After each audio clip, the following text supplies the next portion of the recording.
Hola, buenas tardes, compañeros. Vamos a partir con la presentación del trabajo de teoría de la personalidad, análisis y presentación de texto, teoría psicoanalítica versus teoría humanista, con los estudiantes Valeria Allende, Claudia Aranda, Héctor Celedón y José Gutiérrez. Bueno, históricamente el hombre ha buscado modelos de existencia que nos ayuden a comprender, explicar y predecir la realidad de la persona humana. Para ello han surgido distintas teorías psicológicas y hoy día vamos a analizar dos. Una que es la teoría psicoanalítica, cuyo principal exponente es Sigmund Freud, y la teoría humanista expuesta también principalmente por Carl Rogers. Vamos a tratar de describir qué caracteriza a estas dos teorías. Vamos además a analizar los principales aportes y críticas a la noción de personalidad de la persona humana, de manera de explicar las raíces epistemológicas, cuáles son los conceptos centrales que definen el funcionamiento mental y la conducta humana. Y finalmente efectuaremos una comparación entre ambas teorías, tratando de demostrar similitudes y diferencias, para además plantear una reflexión teórica acerca de la personalidad contemporánea y si alguna de las teorías analizadas fue más relevante en el estudio de la personalidad. Claudio, vamos a partir con la teoría psicoanalítica. Gracias, Germán. Bueno, como dijo Germán, el principal exponente de esta teoría fue Sigmund Freud, que por medio de su trabajo clínico determinó que habían personas que tenían más problemas psicológicos que físicos. El objetivo de esta teoría es hacer consciente lo inconsciente y trató a sus pacientes por medio del método de la asociación libre. Esta consistía en que ellos pudiesen hablar libremente de sus problemas, de su historia, de sus deseos, y ellos escucharlos hasta considerar que había algo interesante o importante que tuviese algún significado. Trataban de averiguar si en su niñez había ocurrido algo que pudiese ser el origen de algún trastorno o que pueda estar causando alguna dificultad en su desarrollo. El objeto de estudio es el inconsciente, que no solo revolucionó la psicología, sino también las artes y la filosofía, y este era el eje principal de la teoría. Esta teoría fue muy controversial en su época, debido a la consideración de la sexualidad dentro de esta. Era un tema tabú en esos tiempos. Además, cuestionaron su eficacia. Ellos trabajaron desde una perspectiva mentalista que pretendía resolver los problemas por medio de procesos mentales. La base epistemológica del psicoanálisis, el psicoanálisis no está basado en una teoría anterior o como contraparte de otro enfoque. Se considera que es de tipo independiente y creativa para Parra y Correa 2020, debido a que utiliza el método de la asociación libre. El psicoanalista trata de interpretar lo que narra el paciente. Por lo tanto, situaron al psicoanálisis cercano a la hermenéutica. Desde sus inicios se cuestionó que el psicoanálisis fuese una ciencia. Fernández en 1999 nos entregó 4 argumentos explicando del porqué de esta crítica, por qué se consideraba una pseudociencia. La primera, ausencia de validación empírica. Se considera que era carente de procedimientos objetivos debido al método de la interpretación.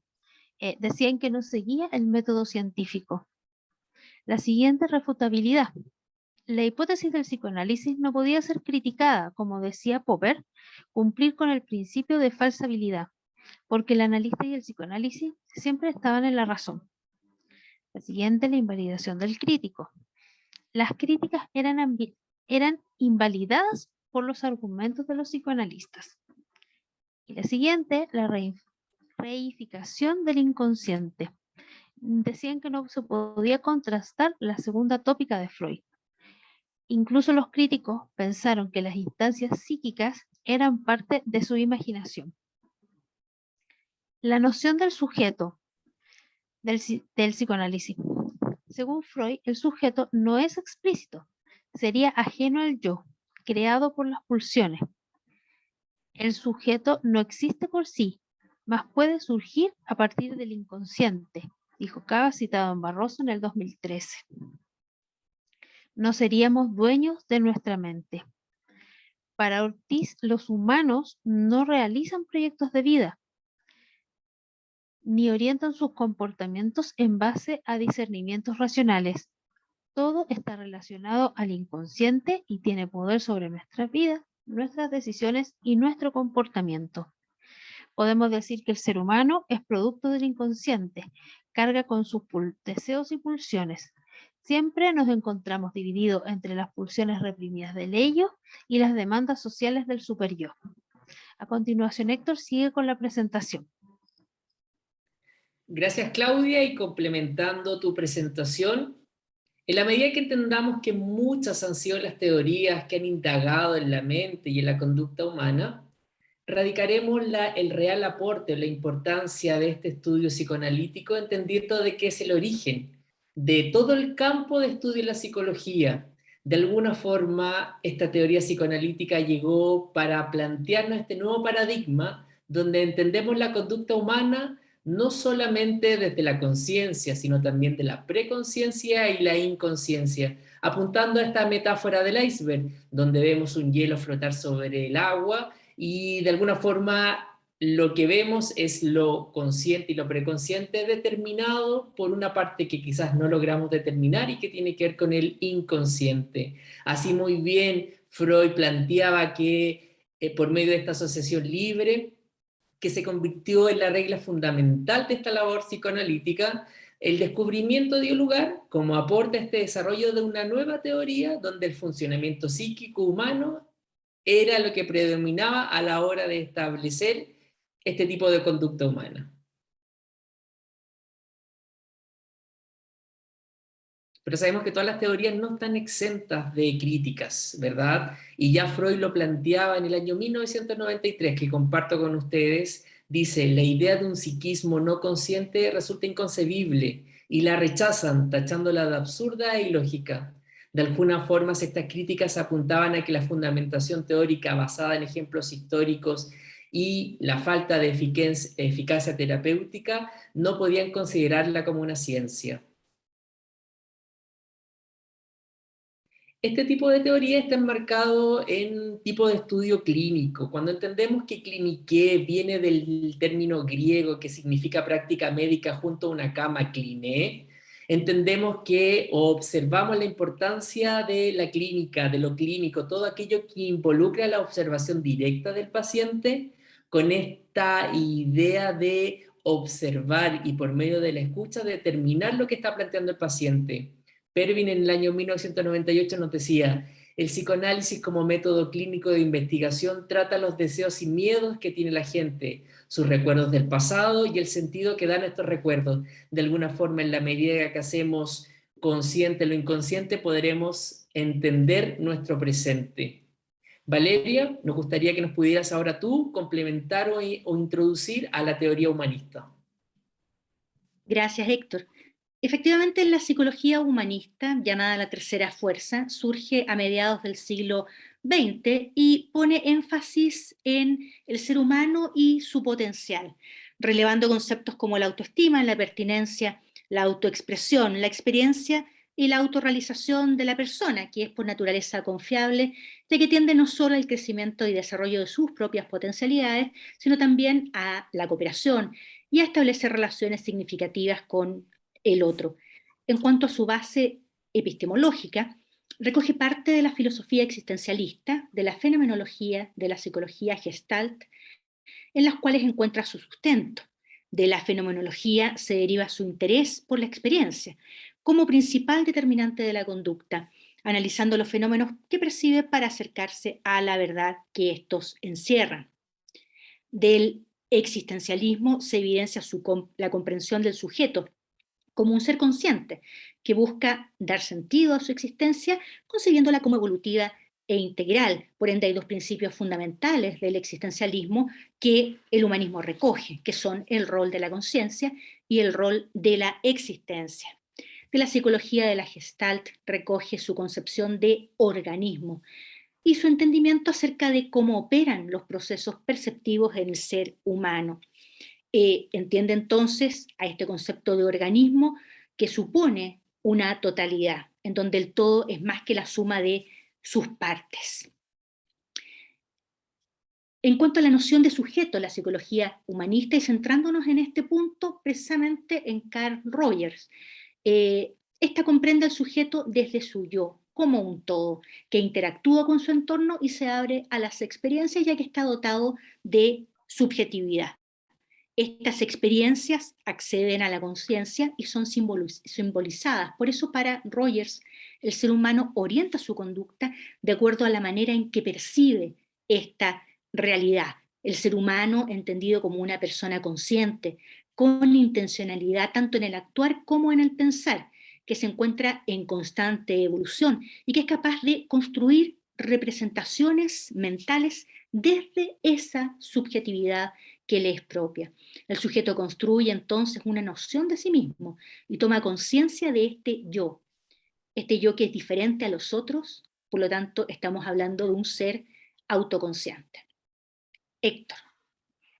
Gracias, Valeria. Si tuviéramos que determinar esta gran diferencia, este gran aporte de la teoría humanista de Carl Rogers, tendríamos que establecer que de alguna forma lo que llevó a que este psicólogo fuera uno de los psicólogos más influyentes y esta teoría la sigamos hoy día validando, es que pone en el centro a la persona más que en el problema.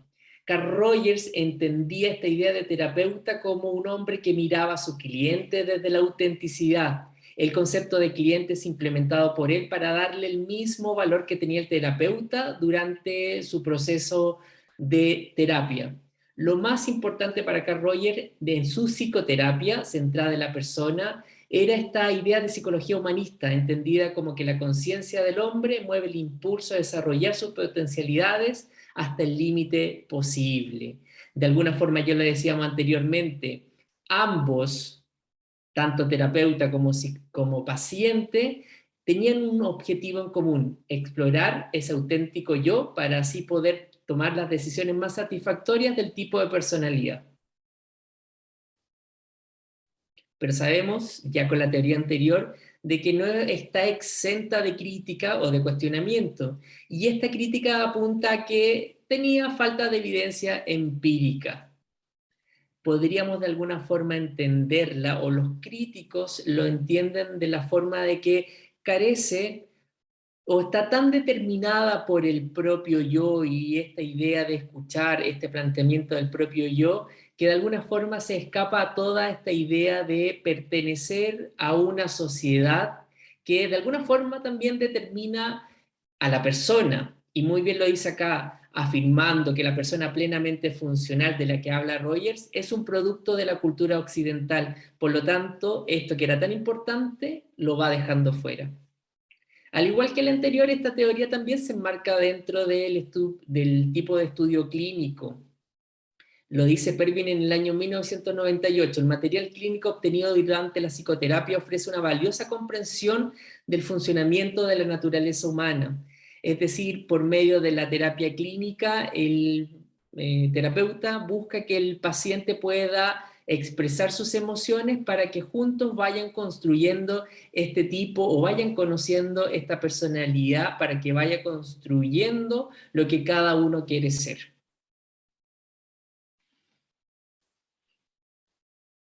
Gracias, Germán. Vamos con la parte que corresponde a hacer este cuadro comparativo entre ambas teorías. Gracias Héctor. Vamos a reunir con las similitudes y diferencias. En este caso, la similitud tanto de la teoría humanista como de la psicoanalítica surgen desde el lenguaje, como decía Héctor, utilizado en la experiencia clínica, centrada obviamente en la persona.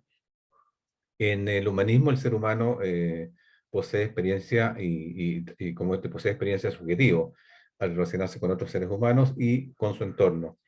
Y la misma subjetividad observamos en la teoría psicoanalítica, donde el sujeto se comporta racionalmente, considerando además sus emociones.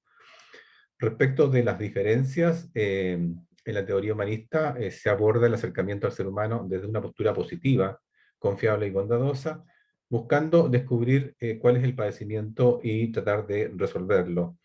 En la teoría psicoanalítica se hace consciente lo inconsciente, buscando ahí la causa originaria del padecimiento. En la teoría humanista, el ser humano es un organismo íntegro que existe en relación a un medio ambiente físico, social y cultural, como se lo plantea Méndez. Y en lo psicoanalítico, todo está relacionado al inconsciente y tiene poder sobre su vida. En el fondo, el ser humano es producto del inconsciente. La otra diferencia en la personalidad, en el humanismo, es un proceso en constante cambio. Méndez plantea que es un proceso fluido, cambiante, dinámico y complejo.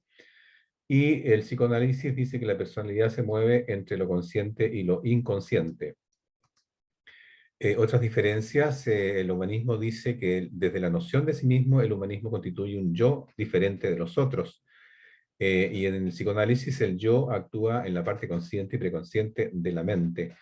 La interacción en el medio, con el medio que plantea la teoría humanista, el organismo experimenta subjetivamente vivencias relativas al modo en que se relaciona con su entorno y con otros seres humanos.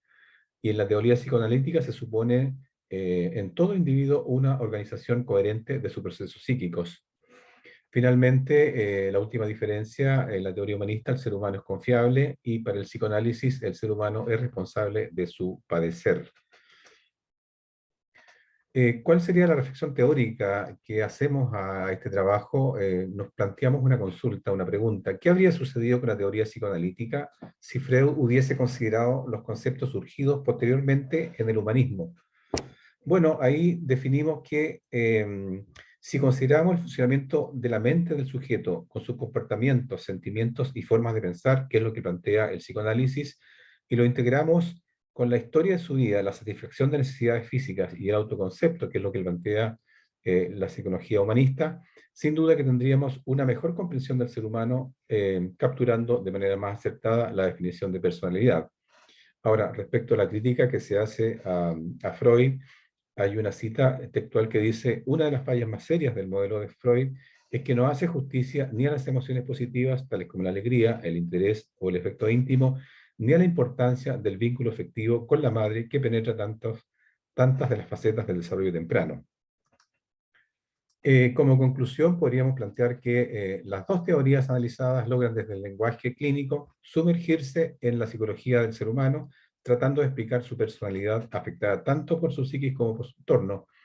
Esta mirada que tiene el psicoanálisis se centra principalmente en describir las fuerzas psicológicas que vienen desde dentro del individuo, desde la psiquis, donde el consciente y el subconsciente lo están afectando. La teoría humanista, por otro lado, describe al ser humano como un organismo que existe y que es afectado por un medio ambiente, este medio ambiente que es físico, social y cultural, y quien debido a su experiencia además es dotado de subjetividad. Bueno, con esto hemos concluido nuestro trabajo. Muchas gracias por su atención. Las referencias están indicadas en estas láminas y estamos dando término a la exigencia para este ramo de teoría de la personalidad. Muchas gracias y buenas tardes.